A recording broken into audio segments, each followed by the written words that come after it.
Good morning, good afternoon, depending on what part of the country that you are in today. Welcome to our November SN Ajera Virtual User Group. We're so excited to have all of you joining us. My teammate Shauna and I know this was a hot topic because a lot of you registered. So we're excited for this. I think we're listening to your feedback. Project topic is brought up often. So other feedback that you all have given us is maybe less content so we can spend more time on it and kind of getting through the intro pieces quicker to take more advantage of our hour. So Shauna and I are going to do the best to hit those marks for you all today. So I'm going to start off with just a little bit of housekeeping. As we go through today's user group, please submit your questions and ideas in the question box. We won't be monitoring the chat box, and we will be answering as many questions as possible during the meeting and making sure that response goes out to all of you. If by chance we don't get to your questions during the meeting, we'll receive a report and we will follow up with an email. After today's meeting, you'll receive a survey. Your feedback is invaluable. We are listening, so please take just a moment to fill that out. It doesn't take long. There is a handout in the handout section, and it's more information than we generally are including in these user groups, but we wanted to give you some how-to screenshots. So it's already loaded in the handout section, but it will also be emailed with the follow-up email to today's user group. If you are going to request the CPE credit, you must answer all 3 polling questions and complete the survey. You will get annoyed with me because I'm going to remind you of that every time we launch a polling question. I don't want anyone to be frustrated. We want this to be valuable as a user group. This is about you all, and so please do collaborate with us in that questions box. If you have ideas or experiences or just questions, throw them out there, please. We really want this to be collaborative. So just quickly, a little bit about StandBonS. I know that many of you here with us today do know us and work with us and have exposure to us. But I wanted to share just a little information for those of you that are new to us, just so that you can understand what a rich offering of services StandBonS offers, and also our heavy focus on the AE space. For over 60 years, our firm has been dedicated to learning everything we can about the trends as far as compliance and services and tools and technology that are impacting you all. And we're here to help you. So I've listed some of the services that we can help with, and you can find more information on our website, of course. And I know many of you have met me and my teammate Shauna, and we will be very brief in our introduction. But for those of you who haven't met us, my name is Val Higgins. I'm the Managing Director of Project Management in Ajera Consulting Services.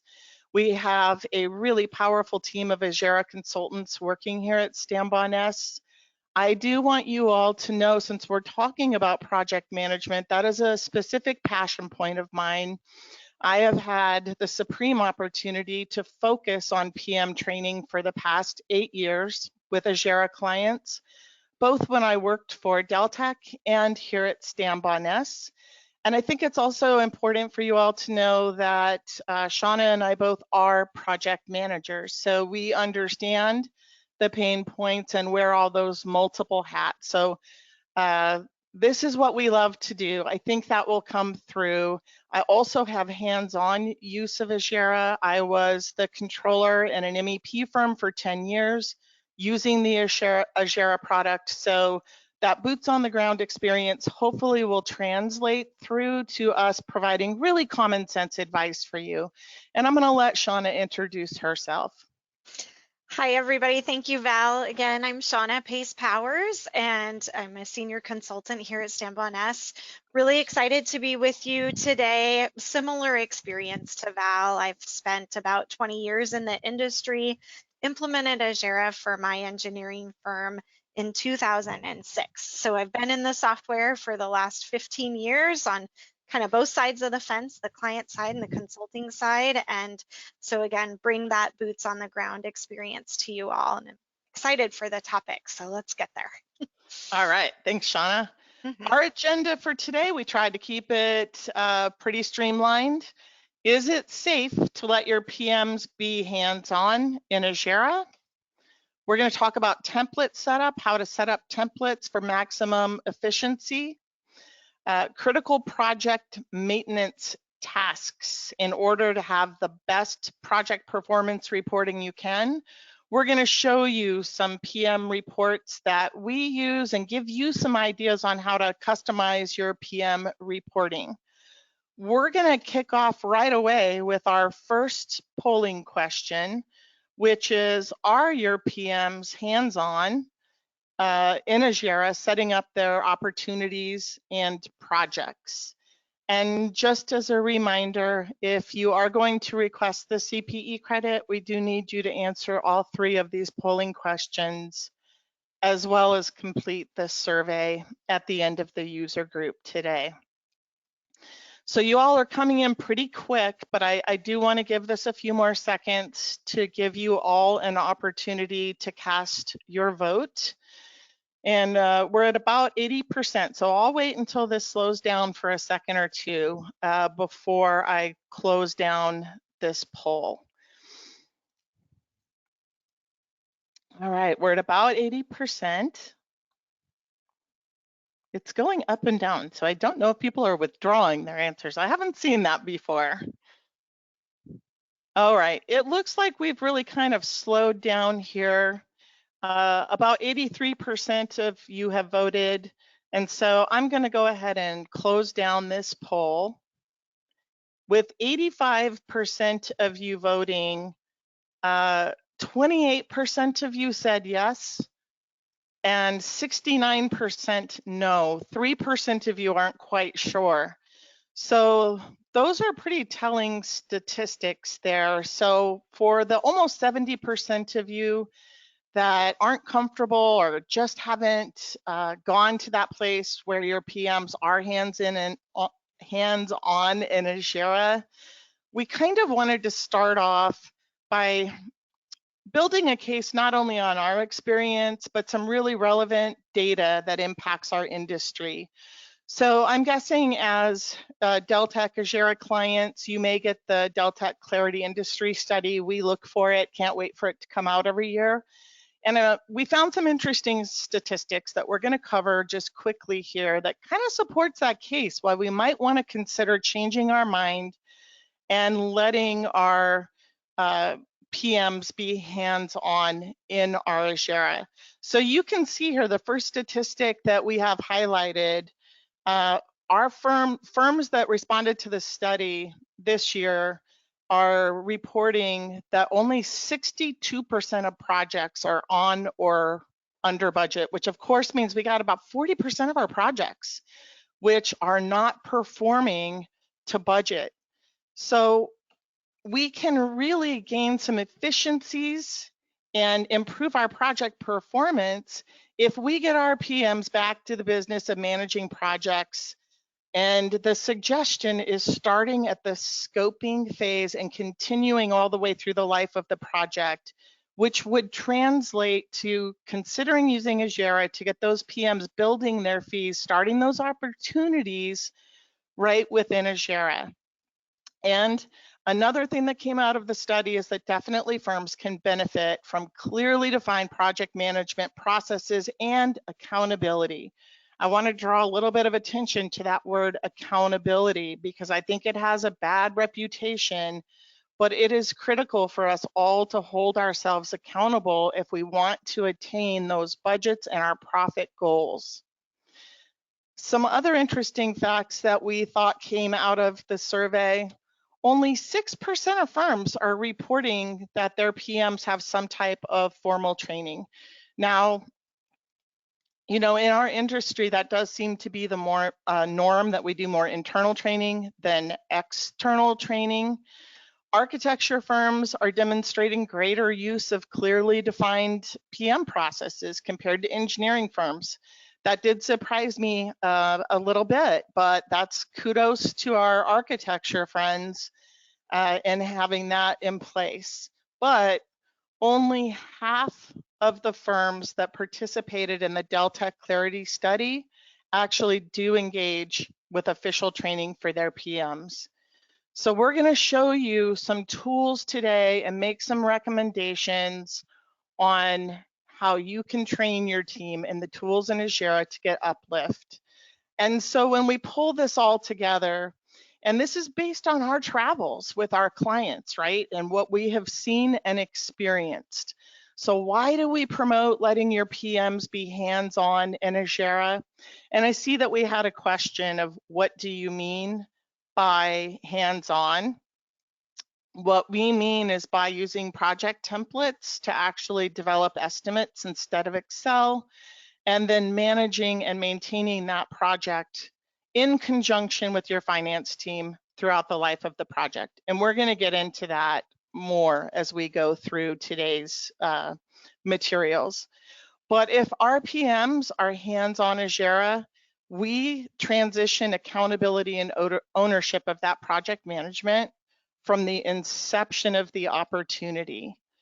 As I just mentioned, project managers and finance both play a role. So those of you that are sitting in a finance seat and nervous about me making these suggestions, we want to make sure that you understand that appropriately set up security roles make this a very safe proposition. We can let your PMs touch, maintain the fields they need to, and we can protect others. And engaging our PMs with the Ajera tools can have some really amazing outputs or effects. So what we have found is when we get our PMs engaged in reading their reports and staying up with their project performance, they may actually become your biggest advocates for daily time entry. And we all recognize that as a universal challenge, right? But when PMs are regularly reviewing their project performance reports, they know the team is working on the projects, but they don't see the hours and the dollars shifting.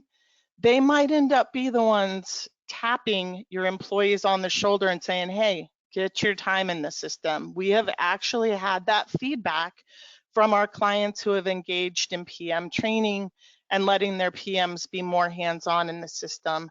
So overall, we believe that by getting your PMs engaged, hands-on, you can improve your project performance, which really ties in to that study that we just looked at as well.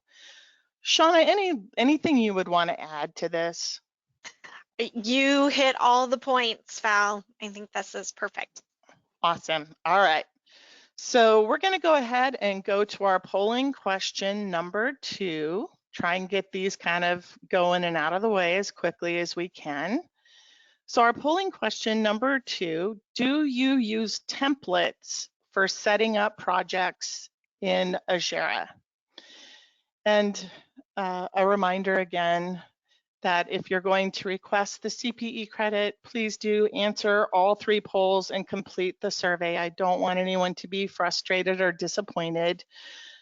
And you guys are coming in quick. I really appreciate that. We're almost at 80%. So I'm going to keep an eye on this for a moment, try and give everyone an opportunity to get their response in. And it looks like we're starting to slow down a little bit. Yep. So we've slowed down at 87%. I'm going to go ahead and close down this poll. So I don't know about you, Shauna, but I'm not actually really too surprised at these results. So 66% of you did say you are using templates. 28% said no, and 6% of you aren't sure. It doesn't surprise me that so many of you are using templates because that's typically how we're trained in our implementation. But what Shauna and I are going to go through with you today is, are those templates optimized to be the most efficient and to provide the most detail for project performance reporting? That's really what we're after. So we're going to pop into Ajera right after this slide. This is the last slide until we finish up. But we did want to review a few key points that we need to think about when we're setting up templates. And that's why we really provided a more detailed handout today too, so that you would kind of have some of this information to look back on. So templates provide consistency in setup and naming for the best reporting we can get. So I will tell you that in our travels with clients, we commonly are requested to segregate phase information. So for an example, many clients want to segregate CA from backlog reporting because we know there can be significant deadlines in starting that work. And that is something we can do if we're consistently naming our phases, and templates help us do that. And there's other consistency items too. That's just one kind of example. If your templates are set up correctly, they should do at least 80% of the setup work for your PMs is our suggestion. And templates can replace Excel tools for developing budgets. So here's the beautiful thing about this. We're not pushing more work on our PMs. We're just asking them to use a different tool that will provide more efficiency and visibility and reporting all the way starting at the beginning of the life of a pursuit. And I believe that is a beautiful thing, right? And that is an easy pitch to our PMs, to not frustrate them. We're just switching tools to make things better and easier for you. I have only been stumped a few times in the last 8 years where somebody had such a complicated Excel spreadsheet. Excuse me, I could not recreate it in Ajera. Another thing to think about kind of here is, think about this if you're using a PIF. A lot of people call them a project information form, some kind of setup form that you're filling out, and then an admin is just taking that information and using it for data entry into Ajera. Think about setting up our templates. The template becomes our project setup form. And the beautiful thing about the template as the project setup form is clients, project types, PMs, marketing contacts, principals and charges, rate tables, all of those selections are already available in Ajera. So your template is the most efficient project setup form I think we could find.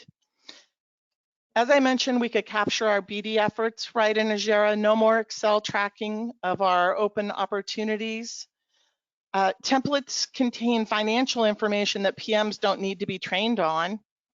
So templates, we don't recommend be set up by PMs, but us sitting in the finance seats, we can't set up templates without PMs because the PMs have the work breakdown structure and the resourcing and all of that. They're the experts at that. So we team up. This is all about collaboration in a safe way to get our projects delivered with the most success we can.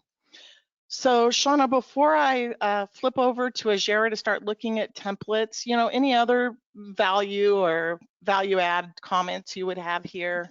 One thing that came up in a meeting with us this week with a client who's in the process of really engaging those PMs and getting them to set up their opportunities directly in the system and replacing those Excel cost estimate types of spreadsheets.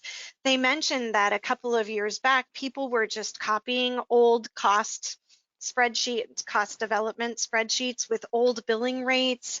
And they identified that since they've been able to engage the PMs and have templates that use current standard billing rates, that they're getting so much more out of their clients because of that consistency in billing rates. So I think that's a really good value add for not just the PMs, but for the company as a whole.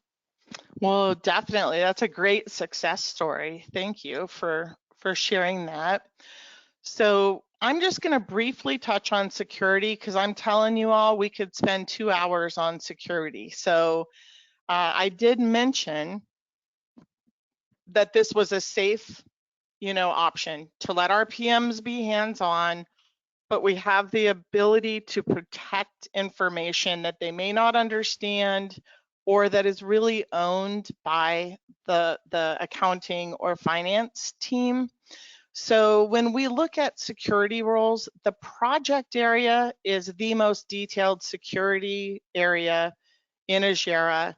And the items here, this is laid out exactly like your project command center. If I open the project command center, we would see these tabs. And within these tabs, we would see these fields. And I'm logged in as an administrator right now, which is why I can open the security role here. But we have options to control access to fields and how long PMs can access fields. So for an example, we could say allow changes. They can access this field forever. Never allow changes. They'll see it, but it will be grayed out. We have a really lovely option of allow changes until we check the budget is final box in the manage tab, which means we can let PMs set up projects, but if we're concerned about them accidentally changing contract values and messing up our draft invoices, we engage this. And then the moment we finalize that budget, some of those fields become inactive, which means then there's a collaboration between PMs and the finance team, because if they need to change those fields, they're going to come and have a conversation with you. So it's a really beautiful way to build that collaboration. There are some tabs that we can just flat out hide and that we should just flat out hide. So we've got a lot of control here in the security, and that's what we wanted to show you so that you would understand that if we set up our security appropriately, it's okay. We can let our PMs in and we can control the data that they touch and how long they touch it. So quickly to answer Romy's question, if we choose allow budget is until final, can they change the resources? You get to make that selection. It is literally that detailed, Romy. Typically, we would recommend yes, because they need to, but they can't, we can lock down the contract.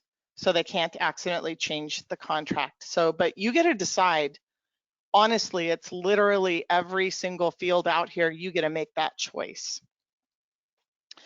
So Shauna and I wanted to review what we would suggest is a really efficient and well set up template with you. So the majority of you said, I think it was 66%, said that you are using templates. Now, Ajera came with some standard templates, which might lead to some confusion. When you got your Ajera and started implementing, you had 3 templates, and which would have been a top down, a bottom up, and a quick report or quick template, I think is the name. So one thing we want to clear up is you don't need separate top down and bottom up templates. A template that has been set up appropriately will accommodate both budgeting methods. So top down is when for some reason we know what the fee should be, we're going to plug it in at the contract level and let the system fill in our phases and resources based on percentages. Bottom up would be I'm going to ignore this and I'm going to start plugging in hours for my resources. So one template can do both. And the more simplified you keep your list of templates, I think the easier for your team, to navigate and choose our templates. So you can see in our sample data, which is limited, we've got a super simple architectural only template. And then we've got our more complicated full services where we're engaging all three of our departments at every phase level. And I'm guessing you all have, excuse me, some similar structures. So we want our templates to really accommodate the type of work that we do the most. Our templates should be somewhat generic so they can be used on multiple uh, project types for multiple PMs, but we have our work breakdown structure that fits what we do most of the time. You may have cookie cutter, what I call cookie cutter templates. If you have perhaps, like I worked with somebody once where they did cold stone build outs, and the fees were tightly controlled, by Cold Stone. And so there was 3 layouts. And so their templates for those stores were super specific. The team that was going to work on it was called out. The fee was called out. Everything was called out on the template. The only thing they had to change when they used those templates was the store location and a PO number. If you have that situation, it does make sense to have your template all dialed in. Most of the time, we see it makes more sense to have some of these fields blank. But we did want to call out a couple things. If you're using the business development tools, and we're hoping you are, they're really pretty powerful. We do need to make sure that our business development phase, which is the only phase with a status equal to marketing, is linked to our other production phases, because we budget in our production phases, and the only way our business development reporting can report out a fee is because we established this link. Just a couple other quick user tips. We recommend starting off your templates with maybe an ad services phase, just waiting to be used. The sooner we segregate out of scope work, the easier to keep track of for your project managers to be able to sit down and write their fee as soon as they have a moment to do that. We also recommend, when possible, to break out reimbursables to their own separate phase. The only reason behind that is, well, there's a couple reasons. Reporting. If we don't have an established reimbursable budget and we're putting our expenses up on our production phases, that can confuse our PMs because it could end up where we bill more than our contracted value. The other reason, just practicality, is reimbursable expenses also seem to be a universal challenge where it's harder to get paid for them. And so having them segregated kind of makes them easier to deal with. I want to just remind you one more time, we did supply screenshots around this for you all because I know we're going through a lot of information, quickly. So in the Manage tab, if I want to use this template for top-down budgeting, I am going to have to put my percentage distribution of fee to my phases. I have to total to 100% at every group level. So we're saying basic services is getting 100% of that fee. The child or sub phases within basic services, we also have to distribute 100% of the fee. For the very best, most detailed forecasting, projecting, reporting, setting yourself up to use the schedule manager, we recommend detailing your templates at the phase level with the resource types we think we're most likely to use. And I've sat through many, many, many planning sessions with PMs, and typically they can provide this information. What we want to avoid, and this is a question that comes up to Shauna and I sometimes, is, well, why don't we just put all of our employee types under every phase, because potentially any employee could work on a phase. Well, we don't recommend that because it would be super challenging to get our percentage distribution defined. We would end up doing a lot of deleting. I'm going to show you how this works in just a moment. It's super easy to swap these out or add or delete as we need to.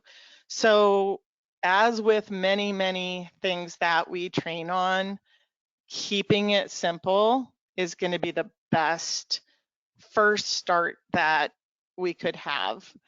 Um, I also want to point out here, status is extremely important on your templates.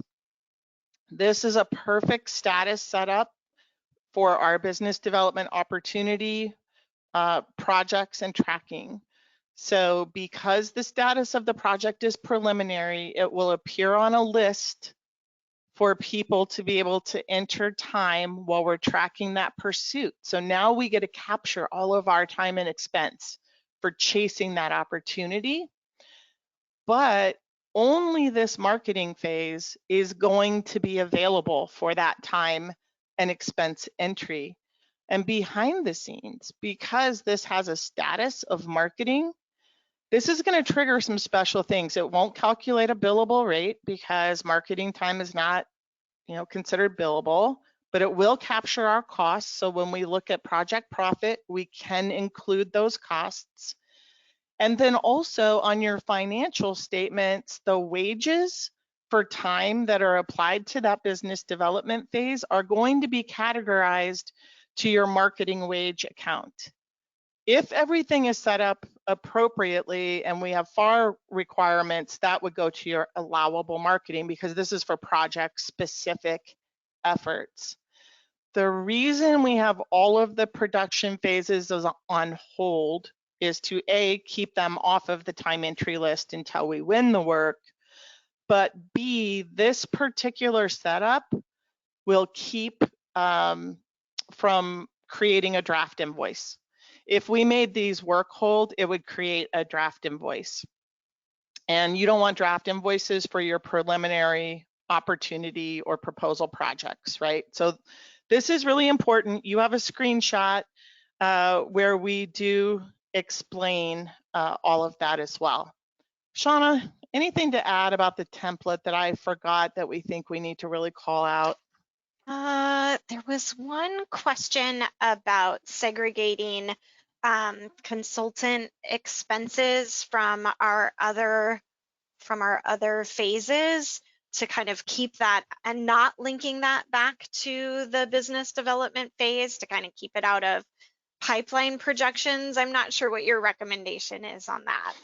Well, that's a great point, and I'm glad someone brought that up. So I don't want to break my template because I want to demonstrate it for you guys. Yep. But it is common, especially with architects, where we're using more consultants than maybe potentially engineers. It would be common for us to see a setup like this. The reason being, easier project reporting for your PMs, right? It's easier for them to see their fee, their spent, and regarding labor. And then, consultants are clearer too. So this is a setup I do like. Now we got to be careful about going in too many levels because we have noticed there can be some client invoice issues. So I like this. I like your idea. And I had never really thought about not linking the consultants before, but I think there's value in that thought. I guess it would maybe depend on the markup. We typically do make some money on consultants, But yeah, I think definitely if you don't want to consider that, since it's kind of a pass through, you could not link your consultants. That's really creative. I like Yeah, that. that's Do right. you agree, Shauna? I thought it was Yeah, cool. I thought that was really interesting too. Now, I mean, admittedly, in other reporting and forecasting, we can exclude consultant and expense contract amounts and things of that nature. But I like this for projecting pipeline. I think that's interesting. The other Yeah, thing that I think, and if I missed this, I'm sorry, there were several questions around the hold versus work hold and why we recommend yeah. what we recommend. So it used to be back in 2014, 15, maybe even 16, when I would be training on this, I would be using work hold here and we would not get a draft invoice. And if you read the Learning Center, that would support that. I think there was an update somewhere along the way that changed the functionality. And so what we started noticing is on the templates, when we started out with our production phases on work hold, people were getting frustrated because they were getting draft invoices they had to deal with for their opportunity projects. Now, once your project is active, we do recommend that PMs use active and work hold rather than hold. So there's a differentiation between when we're in the opportunity stage, we're just trying to keep from having a draft invoice. When we get into managing the projects, then we would use the work hold, and we're going to try to touch that a little bit too. Do you think I got that, Shauna? I think the other thing, just to remind folks out there, is that really what we don't want to happen is have an active status phase change to a hold status in general, because it will take all of your existing work in progress on that phase and place it indefinitely in that hold status. So just to be cognizant of that, the hold status is really for that opportunity project at the very, very beginning. Exactly. And there are times projects go on hold. You know, we know that happens. That happened in my past life. But what we would recommend is that if you have a project that goes on hold, we need to have an established process for that, which usually in most firms I've worked in or for is we're going to try and bill all of the time that we've worked up to that moment, right? We want to bill all of that WIP. And then once we've ensured that we've billed all the WIP, then we could put that project on hold. But like Sean is saying, if we just convert to hold with WIP, now that WIP is in the deep freeze for kind of forever until we change it. All right, I'm going to go ahead and launch our third polling question, which is, do you require your project managers to regularly maintain their project information? Last time, I'll remind you, because this is our last polling question, we do need you to answer all three of the polling questions and complete the survey at the end of the user group if you're going to be requesting the CPE credit. I really don't want anyone to be frustrated, but those are all three requirements. Okay, you guys are coming in pretty quick again. So we're at about 83% of you voting. I'm just gonna give this a few more seconds so that everyone has their fair shot of getting their answers in. And it looks like we've really slowed down here. 84% of you cast a poll. We really appreciate that. And so this is an interesting split. So 42% of you said, yeah, we do require our PMs regularly maintain our projects. About half of you, 49%, do not, and 9 don't know. So if I combine that, you know, we're at about 60-40. So if we want to rely on project reporting, which I know we all do, that's why we have a program like Ajera. And if we want forecasting reporting, which most of us also want, we need some data maintained in Ajera. Some of it is kind of non-negotiable. So we actually, in your handout, gave you a copy of our standard recommended maintenance schedule. And what we would recommend is daily input, which we could probably have a whole hour on that one. As a matter of fact, I think we did earlier this year. I know it's a challenge, but I know that firms are getting there. So we really do need that time put in daily. But we want our PMs regularly reviewing project performance dashboards. And we're going to kind of share some tips and tricks around how we can make those dashboards also a reminder for PMs where they need to update their projects. So you're gonna have to forgive me because I'm in sample data and it always is a little bit wonky. But what we're talking about on a weekly basis for your PMs is really manageable.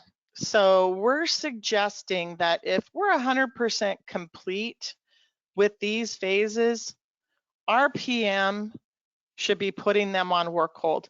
Most PMs get really excited when they know that they're getting this access. They know they have some control.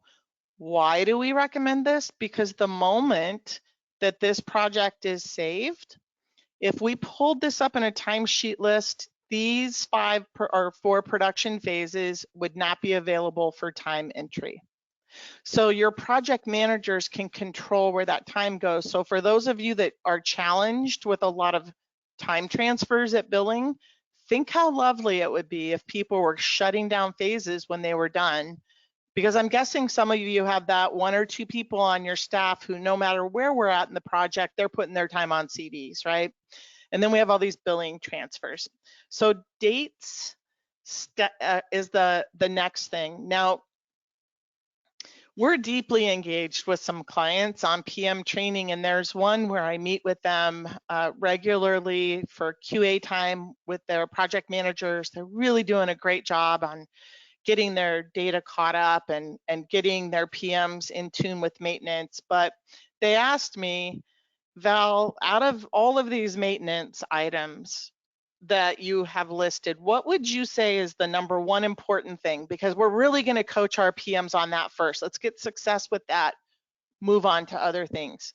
So Shauna, you can weigh in on this. I think we've already talked about it, but if there was just one thing that I could get you all to get your PMs engaged in, it is keeping up with an estimated start and complete date at the phase level. Do you agree, 100%. Shauna? It Yeah. it launches so much capability in the system. Reporting, forecast, I mean, you get it. It's good. Yeah, we literally cannot help you with forecasting if we don't have dates. And that's not a system flaw. It's just a function, right? We can't forecast between dates if we don't have dates. So this is what I would suggest, having our PMs keep their dates updated on a regular basis. There's all kinds of cool little tricks that they can employ to update their dates. Maybe we found out CA is starting later.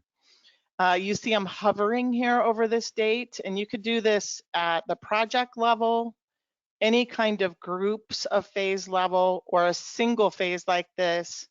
But I can adjust this start date, and maybe it's starting on April 1st. Watch what happens to my end date when I say okay. So let's educate our team on all these little tricks and tips. We get more buy-in from them.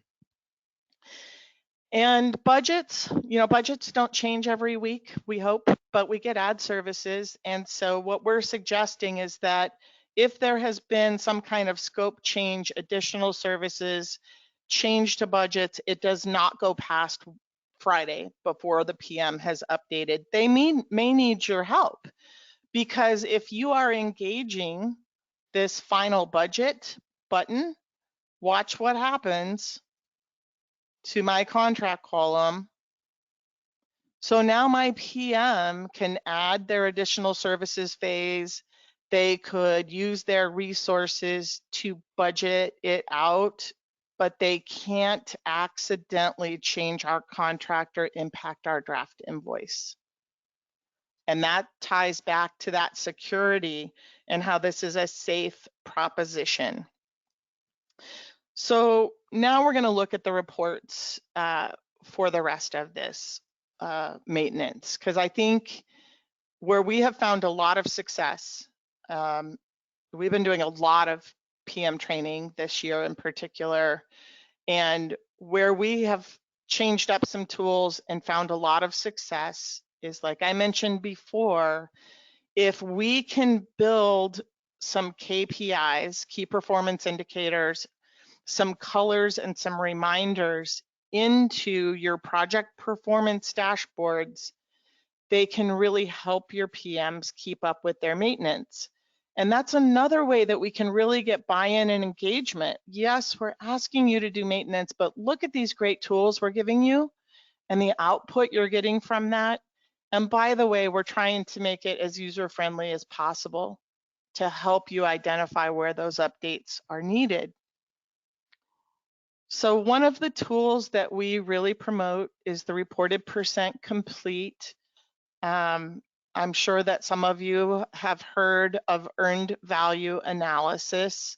This is such a valuable tool to predict how our project is based on our current performance, what our ending performance will be. I call it a crystal ball. I really do feel like that's what it is for a project manager. So I'll just take one example here. On our Milwaukee Hospital landscape project, my PM is saying that we have completed 40% of the work, but we have spent almost 47% of the fee. If I have these two pieces of data, we can then create formulas to do some projections for us. So if I keep spending at this rate, but completing at this rate, we're estimating we're going to spend this much more to get this number to 100% for a total spend of this amount. So this amount is what we already have spent, plus what we're predicting it's going to take for us to spend to complete. And when we compare this number to our contract amount, this widget is telling us we are likely to be over budget by $12,500 by the time we hit 100%. Such valuable information, not just for PMs, but for everybody. But think about a PM seeing a little blip out here. Now they could take a deeper dive and see what the problem is. Has my team wandered out of scope? Is somebody working more hours than I anticipated? You know, it gives us a chance to take a look and turn things around, mentor, coach, or, you know, maybe there's an additional service that needs to go out to that client. So how we're helping the PMs here, these dates are turning red because they're older than 2 weeks. And we recommend that the reported percent complete be updated every 2 weeks. We've experimented a lot, and that is the sweet spot that we have landed on over the course of years. So now we've let our PMs know, hey, these 4 projects need to be updated. And to make it even easier for them, I could open up my project right from within the widget. Oops, I opened the wrong one there. I'm going to close that so you can see what it'll look like if you haven't done this before. When you open the project from the widget, it's just opening the project. You don't see that project list, you know, that we see in the project command center, but this is so efficient. My project manager can come on in here and they could update one of their phase percentages. You always have to let it do the math to calculate the project level percent complete. I save, I close, I refresh, date is no longer red, and my percentage is updated. So we really want to think along these lines, right? We're partnering, we're collaborating, we're empowering, and yet we're holding accountable. We're accomplishing all of those things by using the tools that we have here. So Shauna, are there any questions that we need to pause for here? So multiple people are asking about the widgets that are being shown here. And I know that I think several things are kind of some custom formulas that we pull together. And I also understand that a lot of this is part of our project management training that you provide. It is. We would love to be like Santa, and you all do know that sometimes we give away some widgets, and we gave away some time tracking quick reports earlier this year. But as Shauna mentioned, this is all part of our PM training boot camp. There are special formulas in here. Your data needs to be configured in training, and so that was a long answer. The short answer is no, I'm sorry. These widgets are not included with the user group. We're really just trying to, share what we've learned with you all and empower you to think about these things and kind of build out tools that will help you and your team. Okay, so, and like Shauna said, some of these are formulas. So I will tell you all, I was able to figure out these formulas myself, and I guess pretty good at widget stuff, but I'm no SQL pro. So, but yeah, these are custom formulas, and then this is just subtraction. But so talking about dates and how important they are, and you heard both Shauna and I say, like, hands down, we think those are the most important fields that we can be updating. I actually am on the wrong dashboard here. Let me go. We have really so many. This is what I wanted to show you all. So Ajera has a report called the project workload. We have found that it's problematic with forecasting out dollars. So it's awesome for hours. Use it to forecast your labor hours if you're building out detailed projects. It works great with hours, not so much with dollars. So we invested in this tool. I can make this a little bigger. I'm guessing it might be small for some of you. And we spent about a year and a half developing and testing this, and I think it's dialed in now. And some of the changes that we made along the way were to make these more user-friendly to our PMs. So if you look at this particular widget, there are two columns that are telling my PMs they need to update their dates.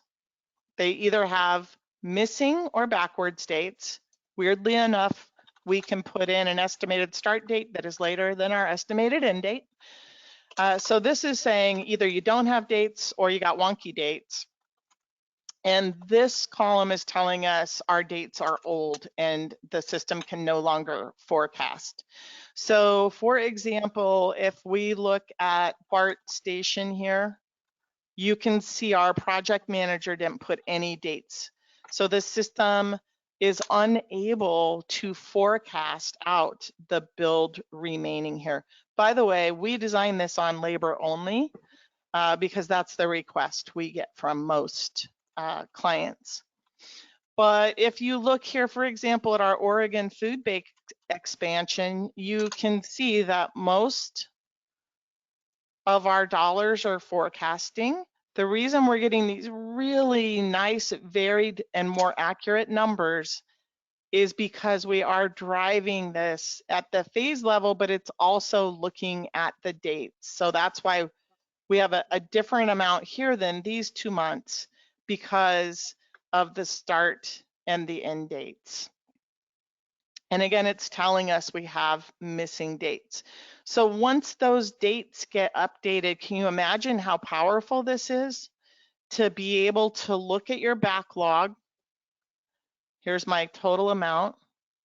So now there's a problem in my data, right? Because I have 1,071,000 in backlog, but because my dates are bad, I only can forecast out 633. So this is a great opportunity to coach your project managers on their financial responsibility in managing their projects, right? Because this is important information not only for them to see on their projects, but to drive financial decisions for the firms. So conversations like, hey, we need this information at a company level so we can determine if we can, increase salaries and bonus people and buy equipment. And those kinds of just really transparent conversations, I think, can really help educate our PMs on the financial management side of projects and why it is so important. And excuse me, that's not it. Let's see if I go back here. Sorry, guys, thought I had myself all organized. So we also recommend that PMs review time and expense entered to their projects in the past week. So like Friday, it should be before I go home on Friday, I'm looking at all the time that was entered to my projects. And if I see mistakes, I'm going to get in touch with the employee who made the mistake. Our goal is to get our time entry as accurate as we can before timesheets are submitted, so that we're relying on accurate project reports, and we want to really help minimize all those billing transfers at the time of billing, or time transfers at the time of billing. So I don't get a checkbox here like I would with the official PM approval tool, but that tool is a little bit clunky and frustrating. So we have just found that giving PMs an easy to see, easy to read tool is the best way to have that review and get that communication going. So Sharon, I see that you're saying, what about smaller firms where PMs aren't actively participating in project setup? This really kind of depends on the seller doer role. So let's say instead of PMs, we could say sellers. So if it's principals selling, we would just substitute them here as PMs. So really our point is, let's use the tools instead of using external tools so that you can get all of the amazing reporting that Ajera can offer to you, like tracking your business development opportunities, and then all the way through the life cycle, like we've shown you in some of these other reports. So we've only got 3 minutes left. I want to be respectful of everyone's time. Shauna, can you confirm that you can see the PowerPoint again? I can see the PowerPoint, yes. Thank you. So just as a reminder, you do have a handout. We did want you to walk away with some really solid kind of, reference guides on what we talked about today. So all of this is in that handout. You can retrieve it now, or it will be emailed to you. So what we're hoping that you took away from today is it's probably time to do a review of your PM security roles and, consider opening up some access. And now you know that that can be a safe proposition. And most of you said you were using templates, 66% of you. So maybe just review those templates and kind of compare them to what we have and see if you see benefit in adding the details that we're adding in. For those of you that aren't holding your PMs accountable for maintenance, really consider doing that. Come up with a schedule, write it down, and then sit with them, encourage them, but show them the payoffs, right? Show them the reporting they can have and the visibility into their projects. And while you're doing all of this, you're going to want to identify the KPIs that make the most sense for your firm. and then tie them into those widgets to help your PMs like we showed you. That would be our strong recommendation. So we thank you for spending time with us today. We love these user groups, one of the most fun things we get to participate in. If any of you have a success story or you're interested in presenting in an upcoming month, please let us know. We're getting ready to do 2022 planning. And we do have a few clients who have agreed to share some of their really amazing success stories with all of you. If you complete the survey, there will be a question. You can let us know what other topics you would like for us to cover in future meetings. And so we do ask that you complete that survey. Let us know how we're doing. If you haven't yet joined, we have a LinkedIn page for our SN Virtual Ajera users. And it's a place for you all to share information and tips with each other. We throw some tips out there as well and kind of build that sense of community. And so really we just ask that you share your ideas with us. We want to keep making these dynamic and interesting and talking about things that you're interested in. I've been keeping an eye on the questions and you all have been busy. So hopefully this was a topic that you really got a lot from.